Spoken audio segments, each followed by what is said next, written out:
Olá, todo mundo. É,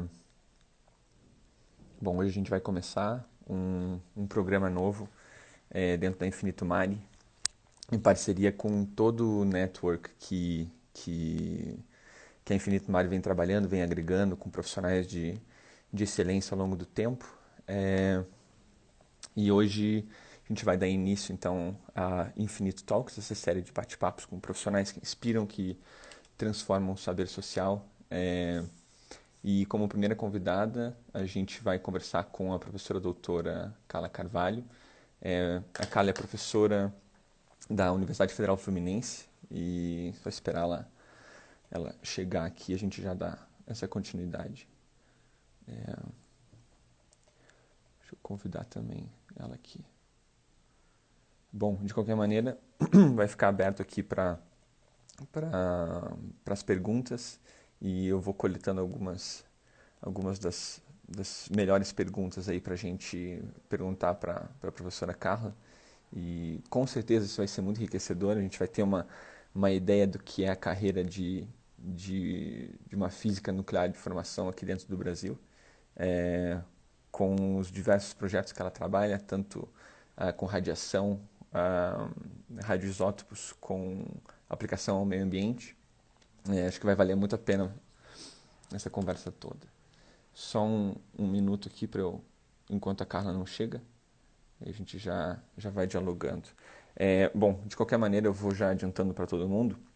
A Infinite Talks, ela tem a ideia é fazer uma frequência de toda terça e quinta-feira.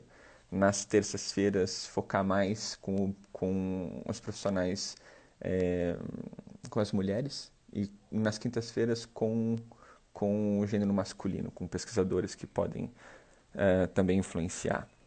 De qualquer maneira, a gente está fazendo uma sequência desses profissionais que causam essa mudança na nossa sociedade e, claro, que algumas vezes os profissionais vão ter mais de um profissional dentro da live, então a gente vai, vai conseguir trazer bastante novidade sobre esse mundo científico e no âmbito de inovação, de tecnologia, educação, desconstruções de educação e educações diferenciadas em diferentes países. Bom, de qualquer maneira eu vou aqui esperar e convidar aqui a Carla. Só um minuto.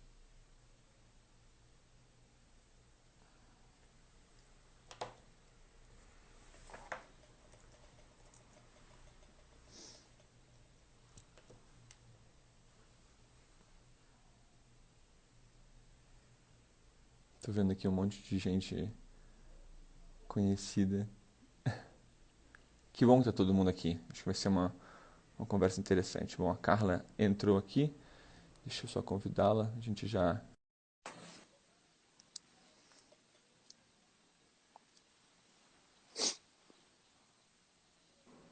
Olá, E aí, Carlinha, tudo bom? tudo bom?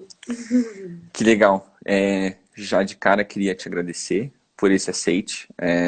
Eu que Acho agradeço. que todo mundo tem muito a aprender contigo. Eu fui queria já introduzir para todo mundo. Eu conheço a Carla ela foi minha professora no doutorado, é, a minha primeira professora no doutorado, Olha. literalmente a primeira. E realmente foi uma jornada de muita inspiração, porque a tua trajetória ela é realmente muito bacana. E eu queria que você contasse um pouco para todo mundo, para que as pessoas se aproximassem um pouco mais. Esse ambiente é um ambiente para que as pessoas consigam se aproximar um pouco mais do Uhum. profissional e que a gente traga a ciência, deixe ela um pouco mais palatável para todo mundo. É, Ah, legal. então, já de cara, queria pedir para você se apresentar e contar um pouco Uhum. da tua jornada e a gente continua o bate-papo. Beleza. Bom, inicialmente, né, eu queria agradecer o Bruno, né? Eu também conheço o Bruno, como ele já disse, dessa primeira disciplina, né? Eu estava dando radioisótopos e ele foi um dos alunos que não assistiu às primeiras aulas porque estava em trabalho de campo, mas ele se manifestou por e-mail, já pedindo de antemão desculpas por não estar presente. Mas, e daí, né, desse primeiro contato, hoje a gente tem uma super amizade, né? Bem, bastante É frutífera. mais do que isso, Foi né? muito bom. Para todo mundo sabe, você é madrinha da minha filha. Então, Exato, uma Estelinha. uma relação bem próxima. Pois é, isso evoluiu bastante, uma amizade muito, muito positiva, né? Um contato muito positivo. Então, assim, é a primeira vez que eu sou entrevistada assim, então eu fico um pouco apreensiva, né? Um pouquinho daquele nervosinho, porque a gente não sabe muito bem como lidar com isso. Mas vamos lá, nesse bate-papo, eu acho que contar a história, eu acho que vai ser uma coisa legal. E Que assim, bom. como é que foi essa trajetória? Eu acho que a primeira coisa que eu me lembro, assim, de uma memória que tenha me levado, né, para a física de alguma forma, não para a física, para as ciências de uma forma geral, minha primeira memória mesmo, tecnológica, digamos assim, foi algo muito incrível que eu reparei quando eu fui num supermercado quando eu era muito criança, eu devia ter uns 3 ou 4 anos. Fui ao mercado com a minha mãe e fiquei observando a máquina registradora. Eu não tinha visto nenhuma calculadora na vida naquela época, né? Então achei aquilo muito fenomenal, como é que a pessoa apertava ali os botõezinhos e aí tinha o botão do Enter e os botõezinhos levantavam e aquilo fazia uma conta. E eu achei aquilo fenomenal. E logo depois daquilo, uma outra memória tecnológica que me instigou foi um brinquedo, que era, acho que Doutor Operação, o nome dele, que me intrigava muito quando você encostava a parte metálica da pinça nas Tava o bordas bip. do buraco. Ele tremia, né? Na verdade, ele vibrava e acendia o nariz do boneco. Então, uma das primeiras coisas que eu fiz foi desmontar para entender como é que aquilo funcionava. Eu era bem pequena. E aquilo me fascinou. Então, sempre teve sempre surgiu esse fascínio, essa curiosidade. Então, acho que foi mais nesse caminho da curiosidade de como as coisas funcionam, né? E naquela época não tinha um Discovery Channel com How Do They Do It, nada disso para a gente ver, né? Então, acho que foi meio por aí. E, bom, aí veio, né, o colégio e tal, e o que me despertou muito interesse no colégio, num determinado momento, foi tanto a biologia quanto a física. Eu tive um professor de física sensacional, assim, que era o professor Ioki, no Colégio São Vicente, aqui em Niterói. E ele era fantástico, ele fazia a gente pensar, sabe? Ele botava um monte de pergunta doida no quadro e ele falava assim: Isso aqui tá certo. Ele fazia um problema, botava um monte de perguntas malucas e respostas mais absurdas ainda. E a gente ficava assim, aí todo mundo na turma ficava achando: Esse cara é maluco. Eu ficava assim: Não, cara, ele tá testando a gente. Ele tá querendo testar a gente para saber se a gente tá entendendo o que ele tá falando. Mais ou Então, menos como você fez com a primeira disciplina que a gente pois fez aí junto. eu assim, gostei dessa dinâmica, sabe? Então, normalmente eu levo para a disciplina, agora só fazendo uma ponte com a disciplina, mas eu já retorno. É, fazendo essa ponte, eu levo normalmente um detetor Geiger, que um super amigo meu fez, meu vizinho aqui, o Du, ele comprou um monte de coisa, né, desses sites da China e construiu um Geiger caseiro. Tem Claro que que não está explicar para todo calibrado. mundo o que é um Um Geiger. detetor Geiger é um detetor de radiação, né? Que ele apita quando ele detecta a radiação. Então, ele conta eventos de decaimento, ou seja, ele conta a radiação que está vindo de uma fonte. Então, normalmente eu levo isso para a sala de aula e eu faço os testes com os alunos, né, com uma fonte didática, óbvio, com a dose baixa. E os alunos ficam assim, meu Deus! E quando eu ligo o equipamento sem nada perto, nenhuma fonte, ele já detecta alguma coisa que é a radiação de fundo, que ninguém entende. Nossa, a gente está sujeito a radiação de fundo? Estamos. É E difícil a gente convivemos muito bem com isso, dá tudo certo. é difícil aceitar que a gente vive num mundo radioativo mesmo, né? Exato, e que temos radiação Naturalmente. dentro da gente, né? Que a gente tem, por exemplo, a gente consegue ser datado por carbono 14, porque o carbono 14 é radioativo e ele está dentro do organismo, né? A partir das trocas que foram feitas em vida. Então, mas aí, retornando ao professor Ioki, eu fiquei muito na dúvida quando eu fui fazer vestibular, se eu fazia biologia ou física, mas antes disso, no segundo ano, eu fiz vestibular para direito, acredita? É mesmo? Não tem nada a ver com o meu perfil, Ah, né? isso é novidade. Pois é, o meu pai, ele queria que eu fosse diplomata, assim, ele estava me sondando, sabe? Para ser diplomata e tal. E ele me levou lá no Instituto Castelo Branco, se não me engano, para poder conhecer um diplomata, a carreira de um diplomata e tal. E aí eu fui, ele falou, não, minha filha, faz para o vestibular para direito, não sei o que. Eu falei, tá, vou estudar. Eu estudei. Só que o que acontece? No segundo ano, eu passei na primeira fase, mas eu não passei na segunda, porque a segunda eram matérias mais específicas e que tinha parte de conteúdo que era do terceiro ano que eu não tinha visto ainda, que era a geografia do mundo, né, das guerras e tal, da ocupação do espaço no território mundial, digamos assim. Então, eu não tinha visto, então não consegui passar. Mas aí, já no vestibular para física, quando eu resolvi que eu ia fazer física, eu resolvi fazer física para todos os lugares. Então, eu fiz para a UF, para a UFRJ e para a USP. Mas Os como foi três essa eu... decisão? Como é que você decidiu fazer física e tua família disse, beleza, vamos aí? Não, então, Foi. o meu pai e minha mãe, eles sempre me apoiaram, sabe, nas minhas maluquices aí. Eles nunca me disseram, não, isso você não vai fazer, nunca, jamais, jamais. A única coisa que o meu pai disse que eu não ia fazer era no terceiro ano, que eu queria trabalhar para ganhar um dinheirinho, e eu queria trabalhar no McDonald's, que tinha Fantástico. uma vaga aberta, né, vagas abertas para trainee e tal do McDonald's. Aí eu falei, não, pai, eu vou meio período, uma amiga minha trabalhou lá, a Júlia Jubes. E ele falou assim, não, você não vai, você vai só estudar, eu batalho para você estudar. Então, eu falei, tá bom. E eu tinha que tirar notas boas no colégio, porque eu era bolsista. Um colégio de grande porte em Niterói. Eu era bolsista de 50%, porque o meu pai não tinha o suficiente para bancar aquele status. E eu tinha que ralar, então eu não podia perder o ano de jeito nenhum, não podia perder, tirar nota baixa nas matérias, nada. Então eu resolvi me dedicar, mas eu fiquei bastante chateada naquele momento. Imagina. Mas foi uma boa escolha, né? Então, depois eu vou voltar a essa história do McDonald's no futuro, aí, daqui a pouquinho. Aí, tá. Nisso, essa escolha, então, em casa, isso foi bastante tranquilo, assim, não foi tido como um espanto. E o que me motivou a entrar na física foi gostar de física, gostar daquela disciplina. E eu fiquei assim, não foi meio anestesiada com aquelas aulas daquele professor. Eu falei, nossa, como é que ele consegue fazer de uma coisa que todo mundo tem um pouco de medo, um pouco de não gosta, porque tem muita conta, ele fala de uma forma diferente. Ele não faz só a conta, ele te faz pensar. Então ali eu já estava tendo uma aula quase que de filosofia, sem Ah, que saber. bacana.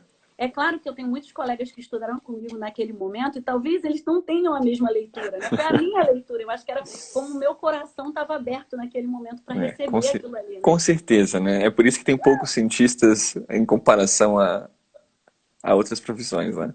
Pois é, então o que aconteceu? Quando eu lembro de ter falado para ele, para o professor, no final do ano, eu falei para ele que eu ia fazer física. Eu só tive professores homens de física, eu nunca tive uma professora mulher de física, Isso é nunca. interessante, né? Não, no Por- colégio, na faculdade eu tive. Minha Ah, primeira teve. professora de Física 1 foi Isa Costa, que ela ainda está lá, firme e forte, e ela já era uma senhorinha naquele momento, Caramba.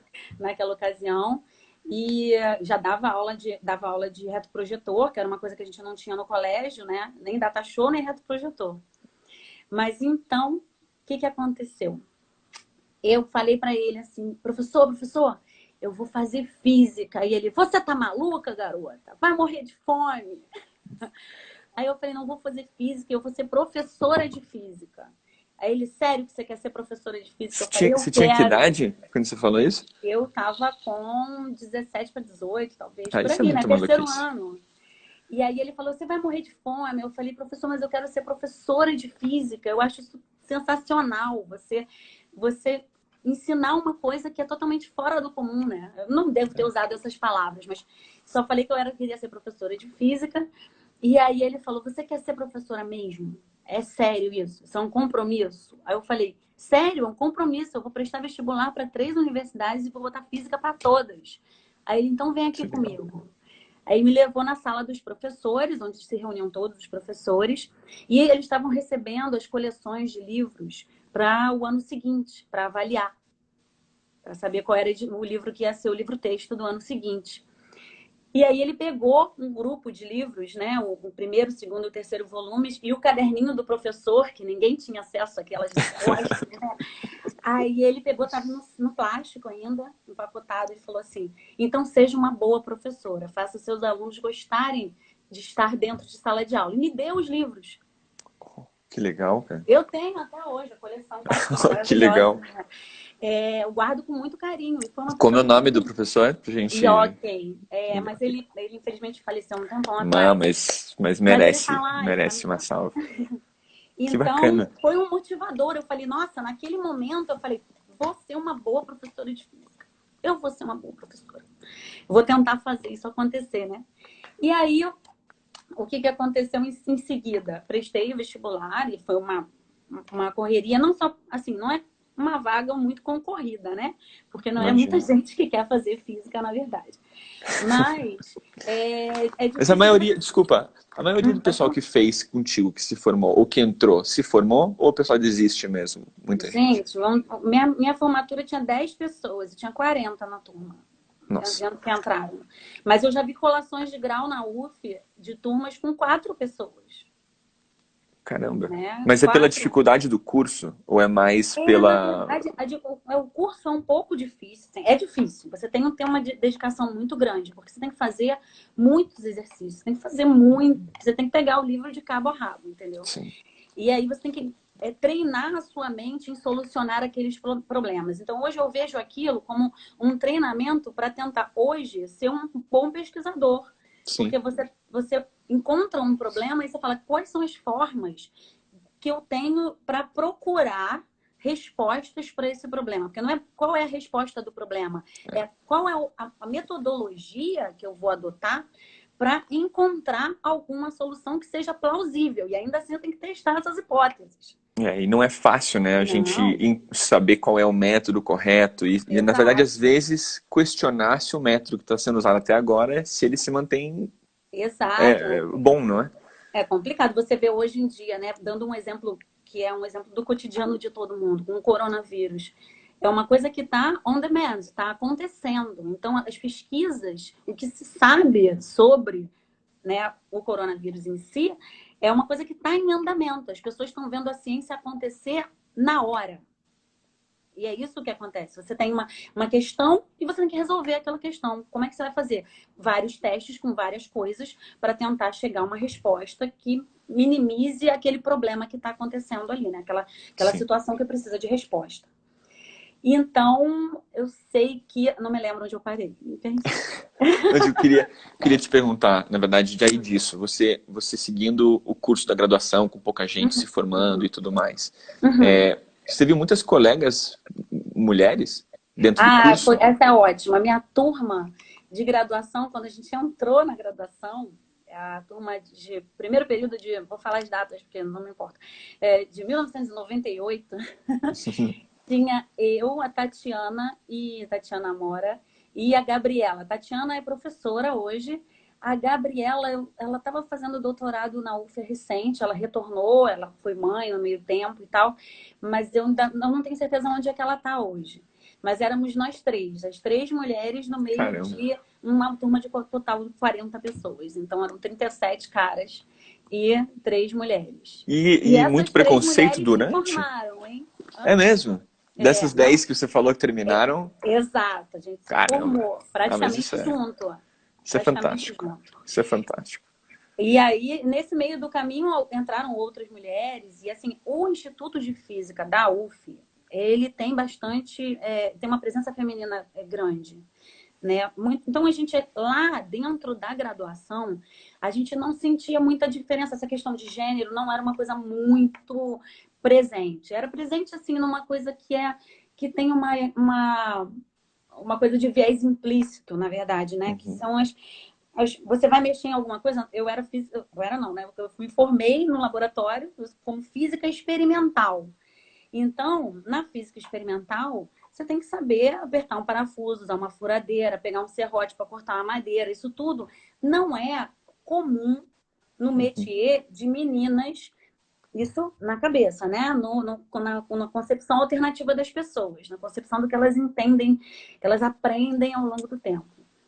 Então, não era comum. Então, às vezes eu estava carregando uma coisa pesada ou fazendo uma coisa, aí vinha algum professor ou alguma... Não, deixa isso daí não é para você não, isso daí não é para você não. Eu olhava assim, eu falei, professor, Que acho que eu vou ter que isso? furar uma parede, professor. Pelo amor de Deus, eu fiz experimental. Eu faço física com fita crepe, professor. Pelo amor de Mal Deus. sabe que você que levou os móveis pra cima no apartamento de escada aí, né? Não é? Eu quase fiquei com uma hérnia umbilical. Foi esforço demais. Mas Mas isso é então... interessante porque, na verdade, essa realidade que você viu, ela nunca foi diferente no mundo da física, né? Sempre existiu Então, um universo muito menor, né, de mulheres. E assim, sim, eu fico sim. pensando desde o processo histórico lá atrás, fico pensando assim, cara, claro, Marie Curie, dos grandes nomes aí. Cara, Uhum. ninguém, ainda mais quando foi honrada aí com o prêmio Nobel, não foi ela a primeira quem recebeu, foi o marido, e ele que negou, se ela não recebeu, eu não recebo. Então, assim, é uma pressão que existe desde o começo, né, do século passado, Aham, uma dificuldade de mulher se formar e ter uma chance, sim. né, de falar É e tal. porque eu acho que tem uma tendência natural, né, dessa coisa da mãe ficar mais em casa, só que isso mudou pra caramba. Hoje em dia tem famílias que a mãe sai para trabalhar e o pai é o dono de casa. Então as coisas Sim, estão em evolução ainda. Então eu acho que é uma coisa, as pessoas mais velhas têm um pouco mais de resistência. Eu acho que é porque elas aprenderam diferente, é só isso. Uma hora que essa coisa descortinar mais, cada vez mais, até essas pessoas mais resistentes vão ter uma outra postura, né, mediante esse tipo de coisa. também não vão Mas ter aí, escolha, né? Vão ter é, que agir diferente, né? A gente exato, exato, está com nesse certeza. processo, né? Com certeza. E aí, o que que acontece? Nessa dinâmica aí do Instituto de Física, era legal que nós tínhamos também várias mulheres na biblioteca. Então, as nossas queridas, fofas, maravilhosas da biblioteca a biblioteca tinha florzinha, tinha aroma, e tinha uma bibliotecária que vendia produtos naturais de uma empresa dessas naturais. Então, é, não sei se pode falar, Natura? Pode falar tudo. Natura. Então, fazer A gente não está propaganda de recebendo graça. dinheiro Não para estamos falar de ninguém. recebendo nada. Pronto. Então, ela vendia Natura, então a biblioteca era perfumada de castanha de caju, e de pitanga e coisas assim. Então a gente vivia nesse universo que era um pouco diferente, mesmo tendo muitos homens. Aí era engraçado porque quando a gente ficava numa roda de bate-papo fora da universidade, até os nossos colegas, eles nos viam com outros olhos. Então, assim, eles falavam bobagem, né? Óbvio, né?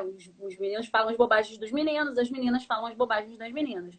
Mas como a gente coexistia no mesmo ambiente, eles falavam alguma coisa e de repente um virava, oh, olha aí, olha fulana aí, era eu, ou Gabriela, Tá ou a Tatiana. presente. Aí a gente olhava assim, gente, relaxa. Então a gente meio que conviveu nesse universo mix o tempo Uhum. todo, sem nenhum problema.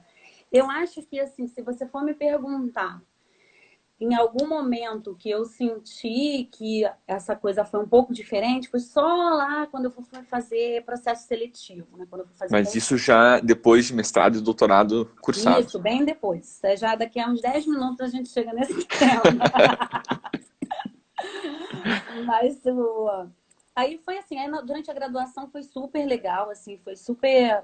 Eu gostei muito. Foi um período um pouco complicado, porque teve uma época que eu estava sem grana, eu tive que dar aula particular, então eu dei bastante aula particular, o que foi também sensacional, porque é um aprendizado, né? Você dá aula para alguém que não entende aquilo. Se ele está fazendo aula particular, não é um aluno do colégio, do curso sequenciado do colégio, que tem alguma dificuldade pontual e tal, ou que simplesmente não gosta da matéria. Às vezes, esse aluno que tem notas baixíssimas no primeiro ou no segundo bimestre, e ele precisa, assim, a tábua de salvação vai ser você. Ele, além de não entender, ele detesta aquilo porque provavelmente ele não entende. É, claro. Então, e você tem que convencer aquela criatura de que aquilo ali não é um bicho de sete cabeças. Então, a coisa mais gratificante que eu tinha quando dava aula particular, que eu tenho isso às vezes na sala de aula também, quando eu falo de alguns temas mais ácidos, mais chatinhos, tipo na aula de estatística da pós-graduação, eu dou aula de estatística para um grupo muito heterogêneo, né? Para biólogos, para geógrafos, para geoquímicos, para químicos, então oceanógrafos. Então, tem um grupo heterogêneo, não necessariamente todo mundo viu exatas ali, né? Fez alguma coisa mais puxada para as exatas. Então, na aula de estatística, eu começo falando de propagação de erro e ensino a derivar.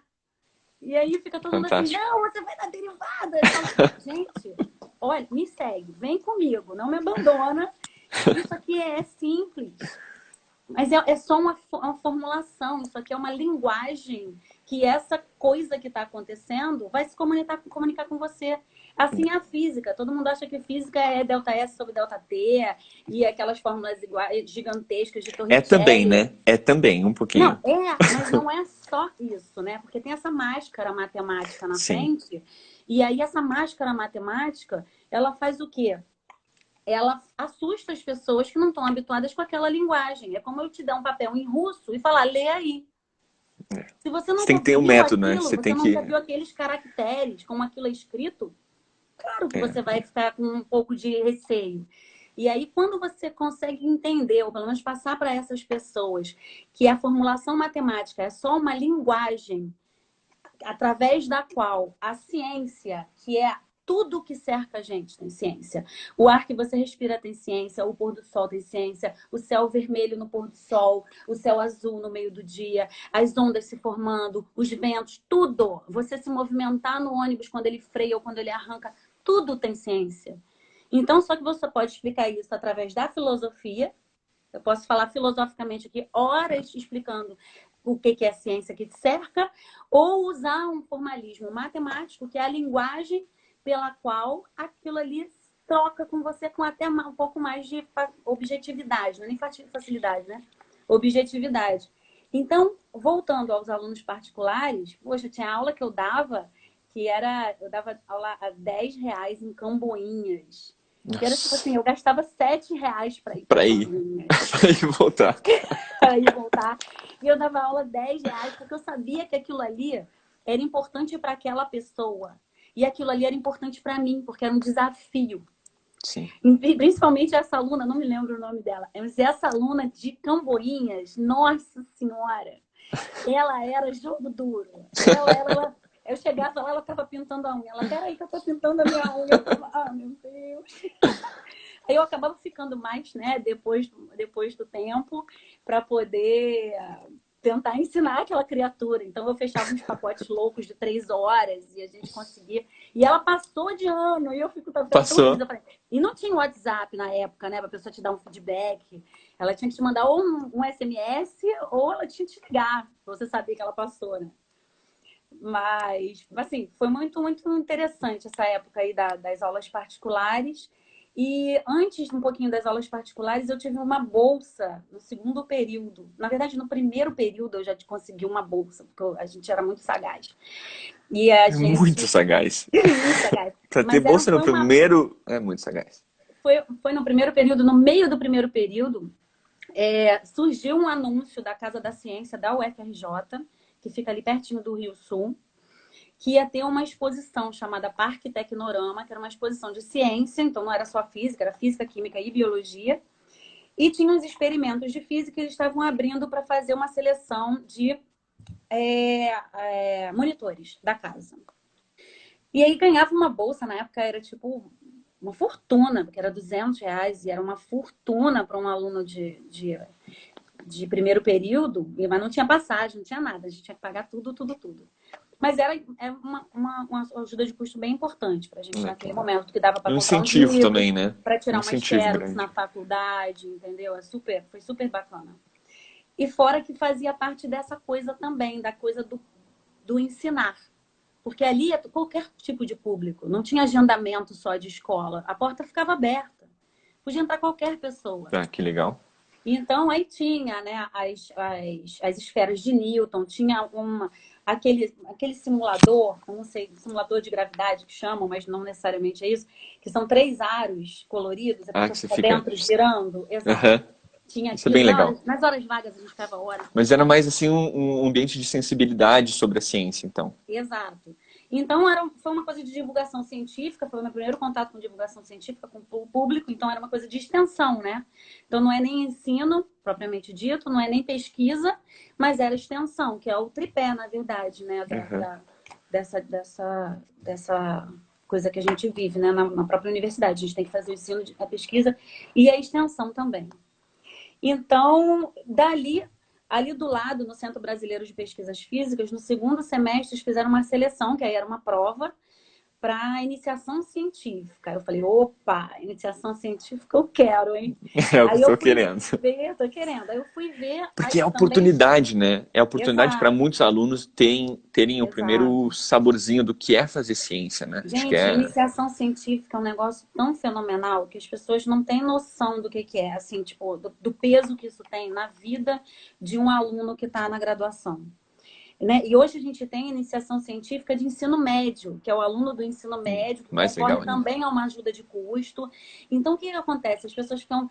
A gente ouviu esses burburinhos aí na época que ouvimos que fazíamos balbúrdia e tal, a respeito das bolsas, que a bolsa era para pagar a gente que não fazia nada. Gente, é uma coisa muito. É muito É, ao contrário, é muito ao é contrário. muito de alguém que provavelmente não recebeu essa bolsa e não entendeu a importância dela Não durante a entendeu e não graduação. precisou dela, não É, precisou. A minha irmã tá falando aqui, nunca nem vi na geografia. Tem iniciação científica na geografia, sim. tem. Beijo, irmã. Te amo. Então, o que acontece? Essas pessoas, muitas das vezes um aluno de ensino médio de uma escola pública, que aquele dinheirinho daquela bolsa é um dinheirinho que ele está ajudando a colocar em casa e que ele está podendo passar uma tarde numa universidade para comer um lanche, fazer uma coisa, comprar um bloquinho de notas, um caderno, uma coisa, um jaleco, uma coisa nesse sentido, né, que vai auxiliar ele naquele progresso. E ele está dentro da Tá universidade. convivendo num Ele está ambiente de vendo um ciência, né? laboratório, ele está vendo a ciência acontecendo. Aquilo ali, quando você vê, eles chegam todos assim, ó, todos tímidos. É lindo de ver a evolução das pessoas. Eles chegam tímidos, assim, curiosos, e de repente eles brilham, cara, porque eles estão fazendo as Isso é coisas fantástico. sozinhos. De repente falam, não, professor, olha só, eu tomei a liberdade de fazer isso aqui, daí eu organizei, aí eu falo assim, que coisa linda. Porque você vê a evolução da criatura, entendeu? É. Você fala, nossa, ela vai sair daqui com esse aprendizado. Ela vai sair daqui com uma bagagem maior do que se ela não tivesse vindo aqui. E isso abre a visão dela para o mundo, para as outras coisas que Muito. tem, entendeu? Então, e atrai, claro, os alunos para a universidade, para poderem continuar e perpetuar nesse caminho da ciência, né? E aí, essa bolsa de iniciação científica que eu tive, na verdade, eu concorri, fiz uma prova, fui aprovada, não era era um grupo de bolsas, né? Era um pool de bolsas, e aí eu tinha que escolher a área. Na hora de escolher a área, aí tinha lá a física do plasma, a física do não sei o quê. Eu estava no segundo período, eu não tinha a menor ideia de O que mecânica você escolheu? quântica, de nada, nada. E aí eu escolhi astrofísica nuclear. Falei, estudar os astros, os planetas, as estrelas. Genial. Sensacional. É isso que eu quero. Escolhi. Aí fui conversar com dois professores maravilhosos também, que assim, o universo botou no meu caminho, literalmente. Astrofísica nuclear. Exato. E Uau. aí foi o Edgar de Oliveira, a Amandinha aí, ó. A Amanda, o artigo dela publicado, ó, do mestrado, acabou de sair. Ah, Parabéns, Amanda. que legal. Edgar de Oliveira, que era um professor lá da parte de astrofísica, e o Sérgio Barbosa, do Arte, que até hoje é super amigo, a gente faz projetos juntos, vai em encontros de física nuclear juntos e tal. E aí, o desafio foi inicial. Eles me apresentaram qual era o tema. O tema é explosão de supernova, né? A estrela que está lá no meio do universo, numa outra galáxia, e ela vai evoluindo dependendo da quantidade de massa que ela tem, tarará, tarará, tarará, e ela explode. E aí, isso é uma explosão de supernova. E a gente vai estudar essa explosão para saber como é que acontece. Ela só se expande, ou se ela expande de dentro para fora, em camadas a camadas, fazendo ricochete, ou se ela explode tudo de uma vez. Eu sou assim, fascinada. Caramba. Pensando comigo, como será que a gente vai estudar isso? Não vai ser olhando. E Para isso é muito estudar. fantástico, né? À medida que a ciência foi evoluindo dentro do âmbito da Aham, física, da aham, astrofísica, a isso. gente encontrou um limite, aí você tenta desenvolver novos métodos para sempre expandir cada vez mais a visão e chegar cada vez mais fundo dentro da galáxia, do universo. Não, e é lindo Não, e demais, deve ser é fascinante, lindo de porque morrer. apesar de ter sido há pouco tempo, a Uhum, evolução científica está sendo tão rápida que, uhum. que aí no início do ano 2000, o conhecimento científico da física era muito distinto do que é hoje, né? Exato, Então, exato. nossa, é um Essa coisa está em momento. constante evolução, óbvio, né? É, e nesse caso da iniciação científica lá, o que foi curioso foi que ele falou, não, a gente vai estudar isso. Aí eu só com a minha cabecinha assim quietinha. Como? E na época eu falava bem pouco, entendeu? Eu era muito tímida. E eu só ficava assim, aham. Aí ele, você tá entendendo? Aham. Aí ele foi, pegou o quadro e escreveu uma formulação lagrangiana. Eu falei, exato. Ninguém sabe o que é. Eu nunca tinha visto. Eu não sabia o que era. Era uma equação gigantesca. Eu falei, meu Deus, eu tô perdida. Eu não vou saber fazer isso. Aí ele, e como que a gente vai chegar nessa lagrangiana? A gente vai programar em C++. Aí eu falei, eu não tenho É nem mesmo. computador. Eu não tinha computador em casa. Eu tinha um Windows 3.11 que mal funcionava. E aí ele foi e me Caramba. apresentou um mundo totalmente novo, porque ele me apresentou e foi ele também uma das pessoas que me mostrou que eu podia aprender uma coisa lá do quinto período, ali no segundo, não tinha problema. A Sim. ordem, né, dos fatores não altera o produto, no caso. Eu não precisava de uma bagagem muito forte para me mergulhar naquilo ali. Eu poderia aprender ali naquele momento. Sim. Então, ele e a própria programação. Então, eu programava em C++, sem saber, eu fui aprendendo, eu fui lendo livros em inglês. Ele me deu um manual de C++ em inglês. Eu não tinha o hábito de ler inglês. Eu sabia muito pouco inglês, porque eu sabia de músicas poucas. Eu tinha feito um curso de inglês, me formado com 14 anos. Aquela coisa que você não usa meio ano, você já perdeu aquilo ali, né? Então, eu Não, e além comecei a disso, já era ler. uma linguagem mais técnica também, né? É difícil Exato. conseguir em E aí curso eu fui comum, né? mergulhando naquela coisa. E a gente usava o computador que usava lá no CBPF. Era um computador que não era Windows, era Linux. Então eu fazia os meus relatórios em LaTeX. Então eu era totalmente diferentona do instituto. Chegava no instituto, não, eu estou usando Linux. Eu estou fazendo C++. Eu estou fazendo astrofísica nuclear, explosão de supernovas. Então eu falo assim, oi? Gente, mas é muito legal. É muito divertido. Eu adorava, eu adorava. Aí eu Que apresentei, genial. aí tinha que apresentar seminário. Ai, eu ficava tremendo na base. Mas assim, foi uma evolução sensacional. Foram pessoas que foram sendo colocadas no meio, no meio da minha vida, né? No meu caminho, que tem um papel muito importante. Cada uma delas tem um papel fundamental aí nessa evolução. Daí, na pós-graduação, fui para pós-graduação, né? Aí gostei da parte de nuclear, das E você partículas fez aonde? beta. Você fez no Rio de Janeiro também? Toda a tua formação foi lá no Rio? Não, a graduação foi aqui na UF, né? Aqui em Niterói. Uhum. Bom, a iniciação científica que eu estava falando foi lá no CBPF, que é ali na URCA, o Centro Brasileiro de Pesquisas Físicas. E, bom, eu fiquei na UF, na verdade, porque tinha uma dinâmica familiar, que tinha uma possibilidade do meu pai mudar para São Paulo. Eu acabei fazendo USP também para o vestibular. E a prova da USP foi. Eu achei que eu não ia passar, porque eu fiz a prova segunda fase da UF no mesmo dia da primeira fase da UFRJ, que era aqui. Então, eu botei o local de prova perto do Santos Dumont e o local de prova de São Paulo perto de Congonhas. Para E aí eu poder tinha que chegar rápido. acabar a prova daqui mais cedo para pegar o voo de 11h10 para estar lá Nossa, a que tempo loucura. de chegar na outra. E eu fiz as duas provas no mesmo dia e assim, tranquilo, foi tranquilo. Adorei fazer as provas. Eu gosto de fazer prova, né? Uma pessoa que não regula bem. Não Eu, regula go- bem. eu gosto de Não fazer regula prova bem. e tal.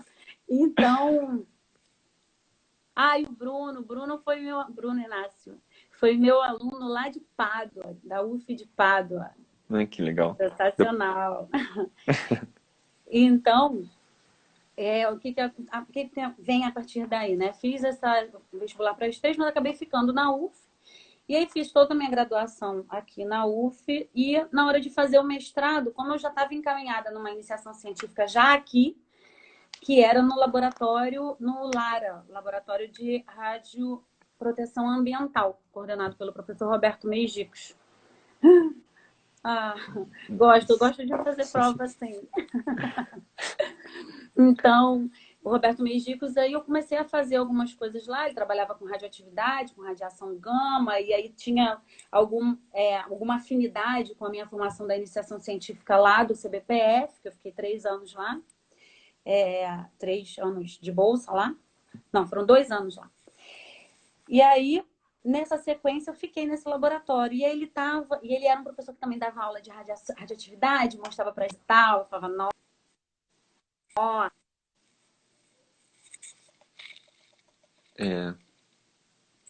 Acho que parou um pouco da tua internet.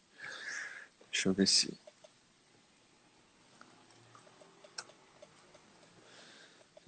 Vocês estão conseguindo ouvir a Carla ou não?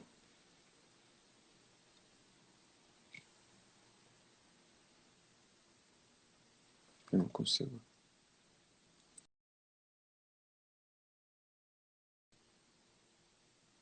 Deixa eu tentar convidar ela de novo aqui.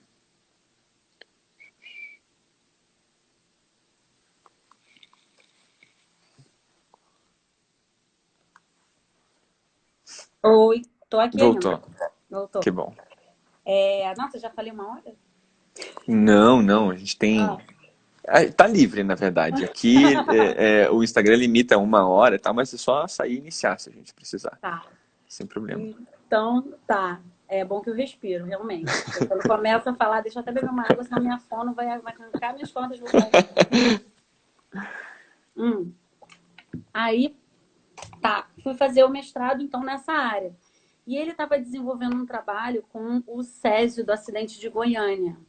Então, ele estava coletando plantas lá, né, particionadas de Goiânia, e ele tinha um projeto que não tinha um aluno específico nesse projeto para poder avaliar a concentração de césio e tentar ver se o césio é absorvido pelas plantas, se ele metaboliza,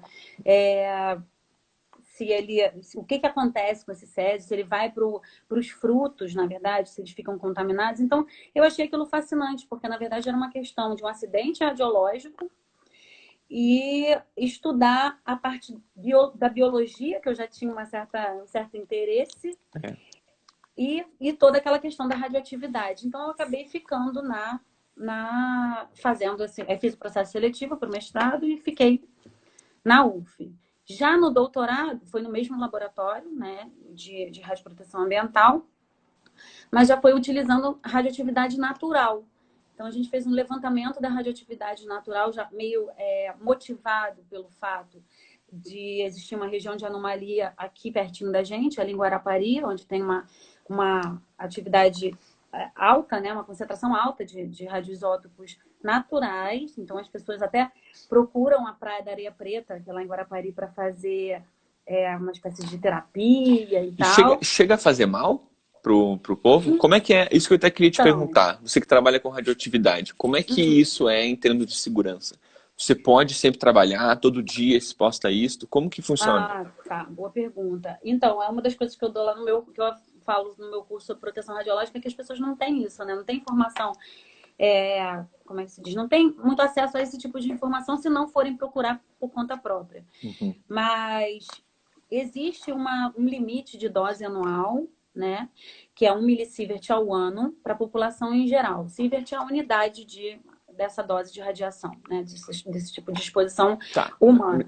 Mas, desculpa, isso significa que a população não pode receber mais do que isso? Ou não deve receber mais do que isso? Não deve. Na verdade, depois dos acidentes nucleares e principalmente dos testes nucleares, do Projeto Manhattan e das explosões de Hiroshima e Nagasaki, o mundo meio que virou um laboratório aberto, né? Então ninguém sabia quais eram os efeitos da radiação. Tanto que nos testes nucleares que aconteceram, várias pessoas, os militares, então, assistiram os testes de binóculo, na frente, assim, Recebendo doses sem altíssimas. saber ao que estavam expostos. No caso de Hiroshima e Nagasaki, a população foi bastante afetada, né? Muito afetada. Então, as normas, né, mundiais de radioatividade, né, da Agência Internacional de Energia Atômica, do grupo das Nações Unidas, que é o ANSIA, que regulamenta também, junto com a Agência Internacional de Energia Atômica, essas doses, eles foram baixando essas doses, né? Os diversos comitês internacionais estão falando, não, olha só, essa dose aqui ainda está alta. Ah, não, essa dose ainda está alta. Ao longo do tempo, isso evoluiu e chegou nesse valor, que é 1 milisievert ao ano, que é uma dose super baixa. Tá? Super baixa. Então, qualquer pessoa que passe um pouquinho disso aí, que chegue nesse valor, não vai sentir nenhum efeito. Porque existem efeitos distintos, efeitos que são probabilísticos e os efeitos que, com doses altas de radiação, você sabe exatamente o que vai acontecer. Náusea, Tá. perda de glóbulos brancos, náusea, etc. e outras coisas. Mas aí no seu caso, que quem trabalha com o assunto, a tua dose tem que ser mais alta, por lei ou coisa assim. Existe isso? Por lei, eu posso receber anualmente 20 milissieverts ao ano.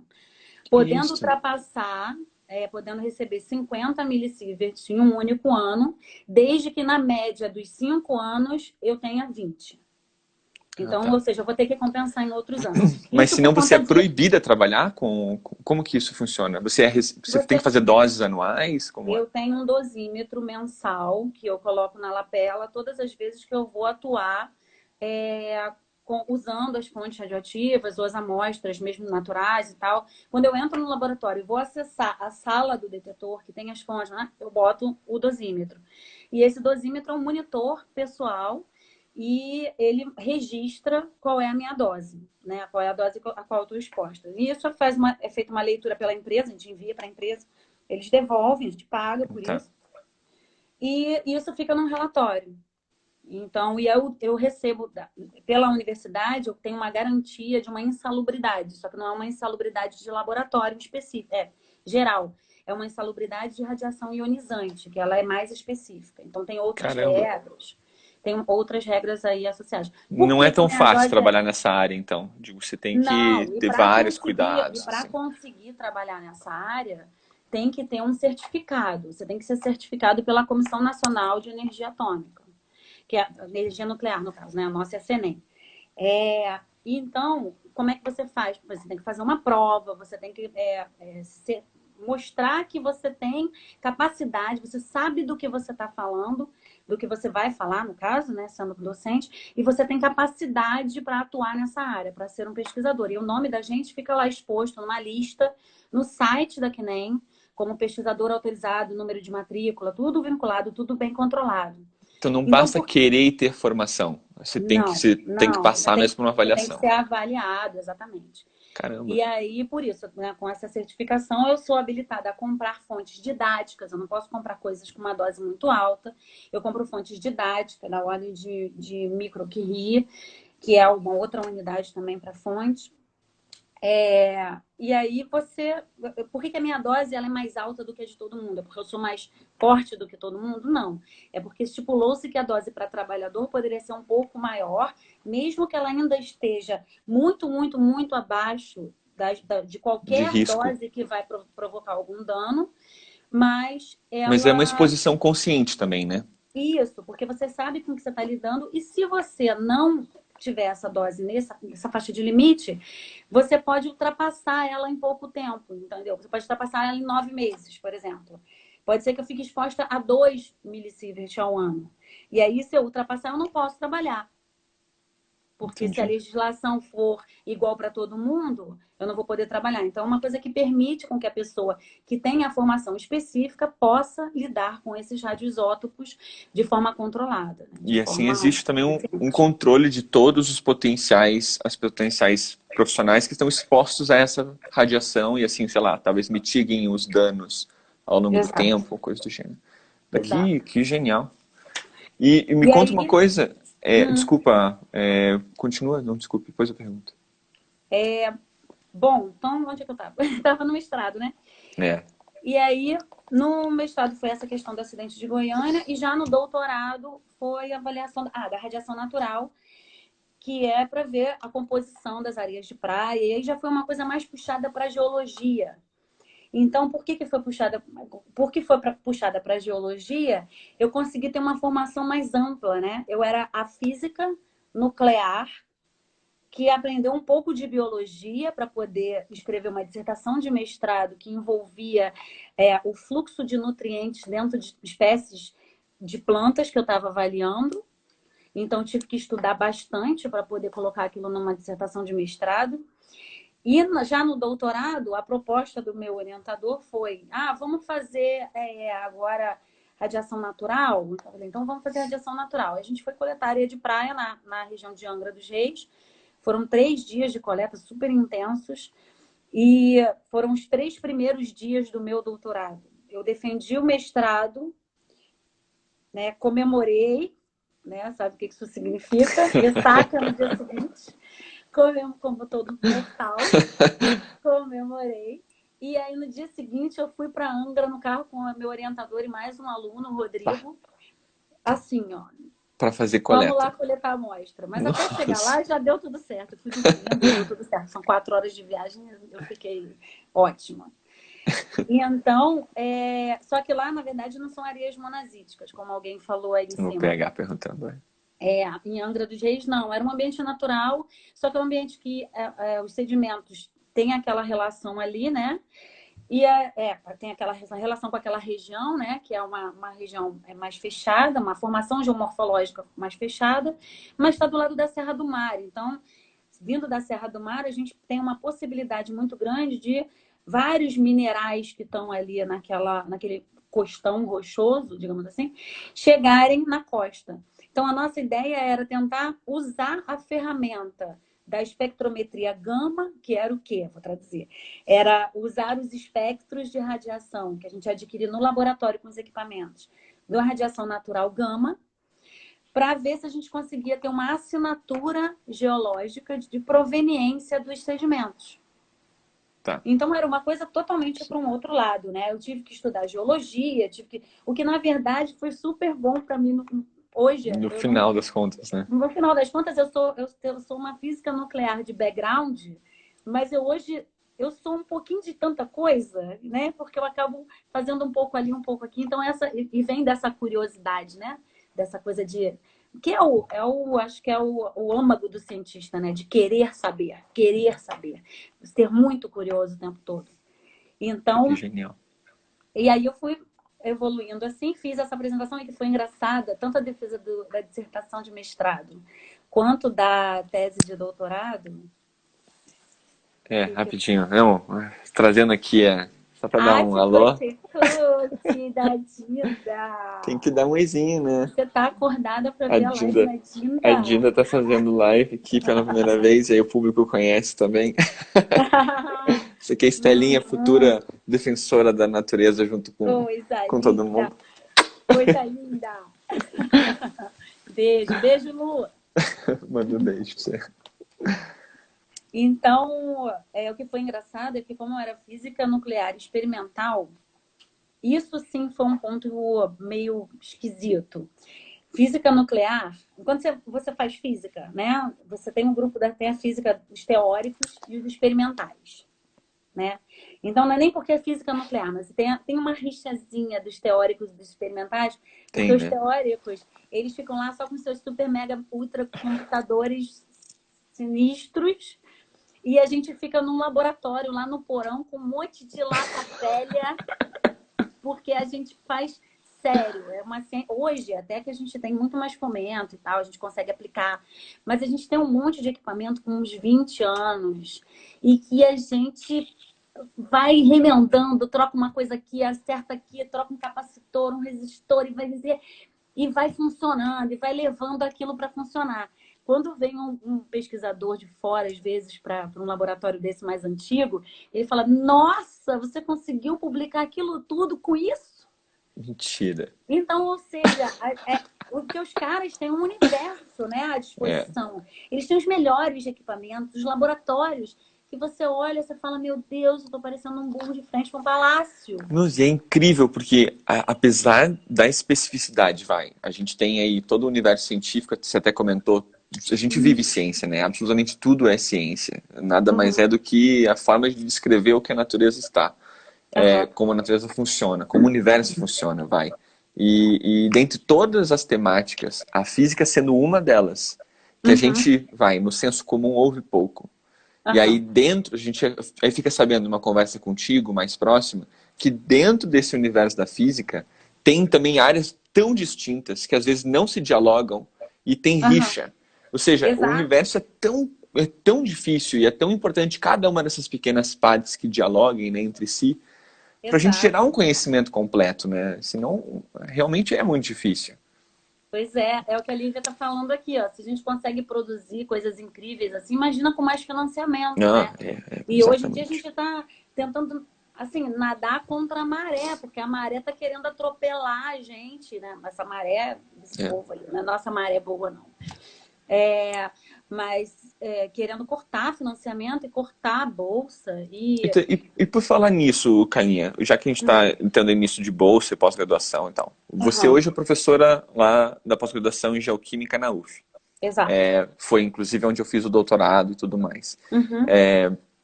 Acho que deve ter bastante gente acompanhando e tal, mas como é que foi essa tua mobilização, tá? No mestrado você começou a mexer com coisa mais biológica, no doutorado já tinha um pouco mais a ver também com os Uhum. ambientes naturais. Uhum. E aí você é professor em geoquímica. A tua área ainda trabalha com radiação e meio ambiente. Como é que Uhum. tá hoje? Você está chefiando o laboratório? Como é que isso funciona para o pessoal ficar sabendo? E como Então, entrar em contato contigo também lá dentro, né? O que você está trabalhando hoje? nossa, aí, muito bom, mas vai dar tempo? Olha aí. A gente tem todo o tempo, a gente Não, faz meu esse tempo. medo é cair. Se cair, gente, Cair, a gente beleza. Então, a reinicia de gente vai novo. reiniciar esse papo legal aqui. Bem Exatamente. descontraído, bem papo de bar. Só vai faltar, tá faltando a cerveja. Mas, então,